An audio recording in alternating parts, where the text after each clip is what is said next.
Como é que procedem as pessoas que sabem se vingar e, de maneira geral, fazer prevalecer seus direitos? Quando elas são tomadas, digamos, pelo sentimento de vingança, não permanece mais nada no seu ser além desse sentimento. Um cavalheiro desse tipo lança-se diretamente ao seu objetivo, como um touro enfurecido, abaixando os chifres, e talvez só um muro possa detê-lo. Aliás, diante de um muro, tais cavalheiros, ou seja, os indivíduos e homens de ação diretos, se dão por vencidos e nisso são sinceros. Para eles, o muro não significa desvio, como por exemplo para nós, seres pensantes, e consequentemente inertes. Não é um pretexto para voltar atrás, pretexto em que pessoas como nós geralmente não acreditam, mas que sempre ficam muito felizes quando o encontram. Não, é com toda sinceridade que eles se dão por vencidos. O muro possui para eles algo que acalma, que soluciona a situação do ponto de vista moral e é definitivo. Talvez até possua algo místico, mas sobre o muro falarei mais tarde. Bem, senhores, é esse homem direto que eu considero o homem normal, verdadeiro, do jeito que sua terna mãe, a natureza, gostaria de vê-lo quando carinhosamente o criou na terra. Invejo tal homem até minha última gota de fel. Ele é um imbecil, indiscutivelmente, mas pode ser que o homem normal deva ser mesmo imbecil, quem sabe? Pode ser que isso seja até muito bonito. E estou tanto mais convencido dessa, por assim dizer, suposição, que se, por exemplo, tomarmos a antítese do homem normal, ou seja, um homem de consciência amplificada, que naturalmente não surgiu no seio da natureza, mas numa proveta, isso já é quase misticismo, senhores, mas suspeito disso também. Esse homem de proveta às vezes vai dobrar-se tanto diante de sua antítese, que com toda a sua consciência amplificada, honestamente vai se considerar um camundongo, e não um homem. Um camundongo de consciência intensificada, que seja, mas de qualquer forma um camundongo. Porém, temos aí também um homem, e consequentemente tudo mais. E o principal é que é ele mesmo que se considera um camundongo, ninguém lhe pede que o faça, esse é um ponto importante. Vamos dar uma olhada nesse camundongo em ação.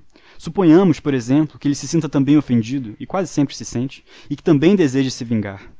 Vai acumular em si mais ódio do que l'homme de la nature de la vérité.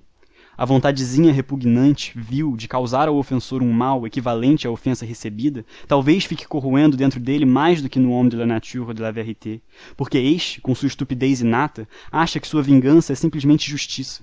Já o camundongo, devido à consciência intensificada, não reconhece justiça nesse caso, e chega finalmente à coisa em si, ao próprio ato de vingança.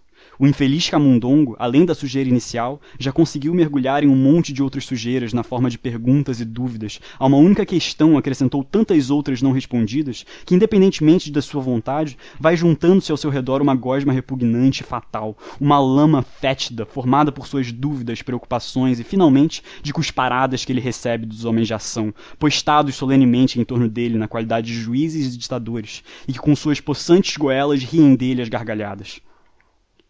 É evidente que só lhe resta fazer um gesto de pouco caso com a patinha e desistir, e com um sorriso falso de desprezo, que não convence nem a ele próprio, esgueirar-se vergonhosamente para o seu buraquinho. Lá, no seu subsolo abjeto, fétido, nosso camundongo, humilhado, abatido e ridicularizado, rapidamente mergulha num rancor frio, peçonhento e, principalmente, perpétuo. No decorrer de 40 anos ele vai ficar lembrando a ofensa sofrida, até nos últimos e mais vergonhosos detalhes, cada vez acrescentando por conta própria pormenores ainda mais vergonhosos, caçoando perversamente de si mesmo e provocando-se com a própria fantasia. Ele mesmo se envergonhará de sua fantasia, mas mesmo assim de tudo se lembrará, passará tudo em revista, inventará um monte de histórias fantásticas sobre si mesmo, com a desculpa de que elas poderiam também ter acontecido e não perdoará coisa alguma. Talvez dê início à sua vingança, mas esporadicamente, com bobaginhas, escondido atrás do fogão, incógnito, sem acreditar no seu direito de vingar-se, nem no êxito de sua vingança, e sabendo de antemão que em todas as suas tentativas de vingar-se, ele mesmo vai sofrer 100 vezes mais do que aquele que pretende atingir, e este provavelmente nem se coçará. No seu leito de morte, irá lembrar-se de tudo novamente, com os juros que se acumularam todo esse tempo, Mas é precisamente nesse frio e asqueroso estado de semi-desespero e semi-crença, nesse consciente e angustiado sepultamento em vida de si mesmo no subsolo durante 40 anos, nessa falta de saída de sua situação que ele mesmo se empenhara em criar e que é contudo duvidosa, em todo esse veneno de desejos não satisfeitos que ele engoliu, em toda essa febre de vacilações, de resoluções tomadas para toda a vida e dos arrependimentos que sobrevêm novamente 1 minuto depois, é aí que se encerra a essência daquele estranho deleite de que eu falava anteriormente. É tão sutil esse deleite, é tão impossível às vezes de se perceber que pessoas um pouquinho limitadas, ou até mesmo pessoas simplesmente com nervos fortes, não entenderão nada dele. É possível que também não vão entender, os senhores acrescentarão por sua conta, abrindo um sorriso, aqueles que nunca levaram uma bofetada. E desse modo, delicadamente insinuarão que na minha vida eu talvez tenha tido essa experiência, e é por isso que falo como conhecedor. Aposto que pensam assim.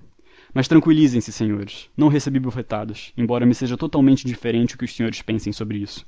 Eu mesmo, possivelmente, ainda me arrependo de ter distribuído poucas bofetadas na minha vida. Mas basta, não vou dizer mais nenhuma palavra sobre esse assunto que tanto interessa aos senhores.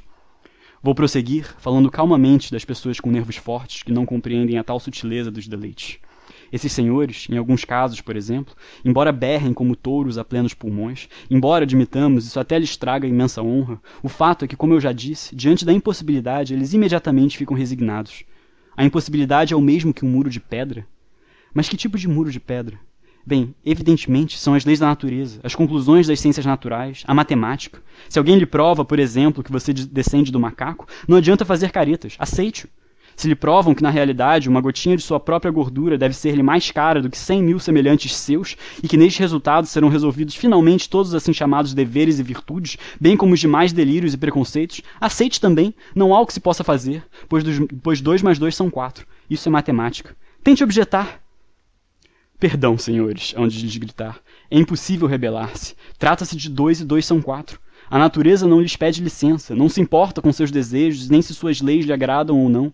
Os senhores devem aceitá-la tal como é, e consequentemente todos os seus resultados também. Um muro, portanto, é mesmo um muro, etc, etc.